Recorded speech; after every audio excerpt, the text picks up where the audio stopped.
자, 오늘 이렇게 배가 바다 위에 떠 있는 배가 보이는데 조선주를 알려드리는 건 아니고요.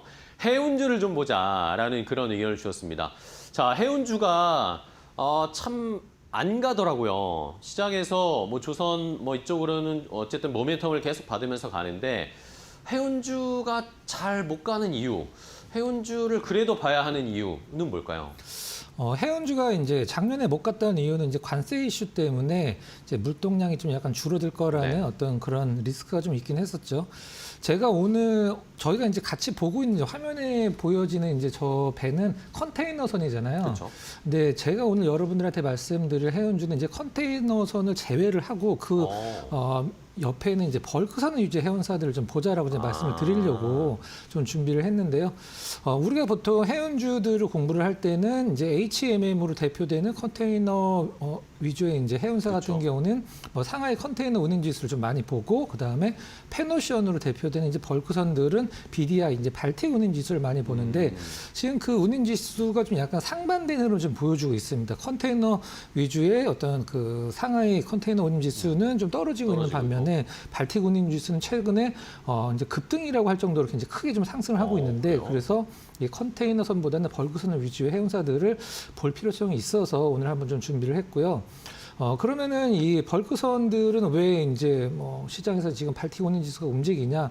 사실 이런 이제 해운사들은 어떨 때 운임률이 올라가냐면 전 세계적으로 이제 지정학적 리스크가 고조가 될 때 이 운행할 수 있는 선로 자체가 바뀔 수 있기 때문에 그런 부분에서 일단 단가가 이제 올라가는 부분들이 있고요.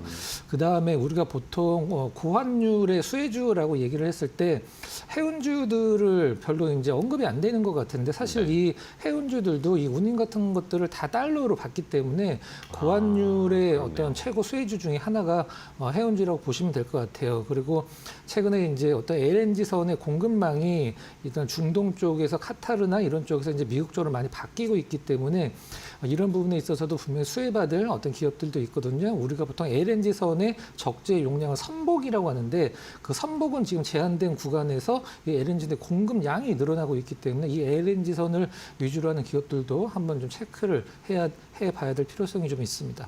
네, 알겠습니다. 자, 해운주 중에서도 말씀을 해주신 것처럼 뭐 LNG나 석유나 이런 원자재를 운반하는 이런 쪽의 해운을 좀 살펴볼 필요가 있다. 발틱 운임 지수가 올라가고 있군요. 이런 것 저희 체크를 못했는데 위원님이 좀 포인트를 잡아주셨습니다. 자, 그러면 종목을 좀 체크해 볼까요? 어떤 종목들 살펴보면 좋을까요? 네, 앞서서 말씀드렸던 이제 LPG의 대표적인 해운사라고 할 수 있는 KSS 해운을 좀 준비를 했는데요. KSS 해운 지난주 금요일 날 굉장히 좀 큰 상승을 보여줬었는데 그 이유를 한번 좀 체크를 해보고 나머지 말씀드려보도록 하겠습니다. KSS 해운이 지난주 금요일 날 무려 이제 8,260억 규모의 이제 장기 대선 계약을 7건을 체결했다라고 해서 발표를 해서 시장에서 급등이 나왔는데 VLGC라고 보통 얘기를 하죠. 베리 라지 가스 캐리어라고 해서 그 이제 굉장히 큰 가스 운반선을 KSS 해운에 굉장히 많이 갖고 있죠.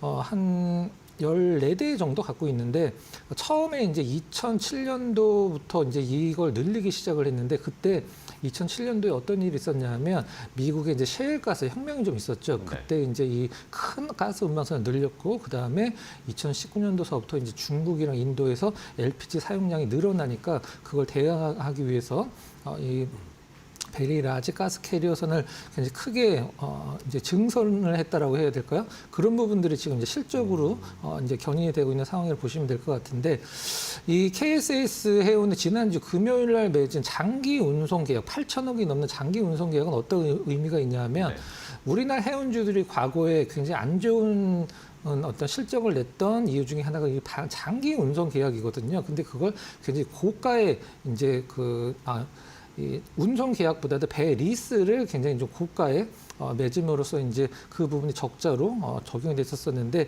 이 운송 계약은 배를 빌리는 금액은 고가로 빌리면 리스크가 있습니다만은 이 운송 계약은 고가로 하면은 리스크가 없겠죠. 그래서 중장기적인 리스크 관리도 되고 성장 기반을 좀 마련했다. 실적은 지난해 2분기에 살짝 좀 적자가 좀 났긴 했었습니다만은 정상화됐고 올해 기대를 한번 해 볼만하다. 이렇게 좀 정리를 하도록 하겠습니다.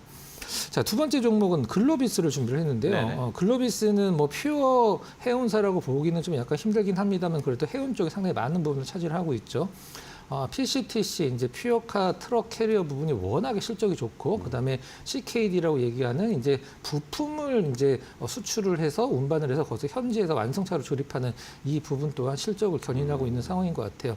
작년에 최대 실적을 기록을 했고 올해 공격적인 배당 정책으로 주가 상승을 견인할 전망이다. 이게 이제 기사에 굉장히 많이 나오는 내용인데 왜 현대 글로비스가 올해 공격적인 배당을 할 수밖에 없는지 그 부분이 저는 가장 중요하다고 생각을 하고 있거든요.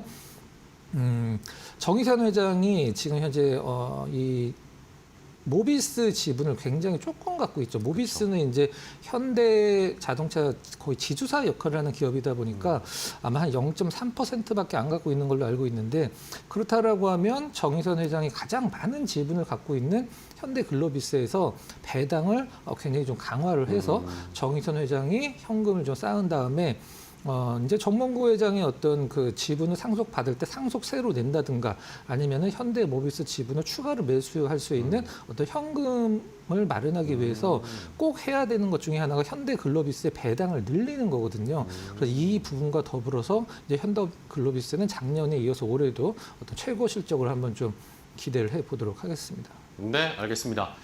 자, 현대 글로비스와 KSS 해운을 주셨습니다. 뭐 현대 글로비스는 보스턴 다이나믹스 지분도 가지고 있죠. 뭐 이런 것들도 시장에서 부각을 받고 있는 상황이어서 해운주 중에 두 가지를 좀 체크를 해봤고요.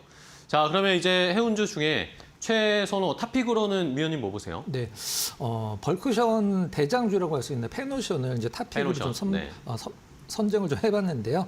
이유를 한번 좀 말씀드려보도록 하겠습니다. 아무래도 이제 BDI 지수가 올라가면 그게 바로 실적으로 연결이 되는 게 이제 페노션이다 보니까 최근에 BDI 지수의 상승을 첫 번째 모멘텀으로 좀 삼아봤고요. 그다음에 LNG선 같은 경우도 이제 카타르랑 이제 쉘 쪽에서 체결한 장기 계약이 이제 본격적으로 수익을 창출하고 있는 부분입니다.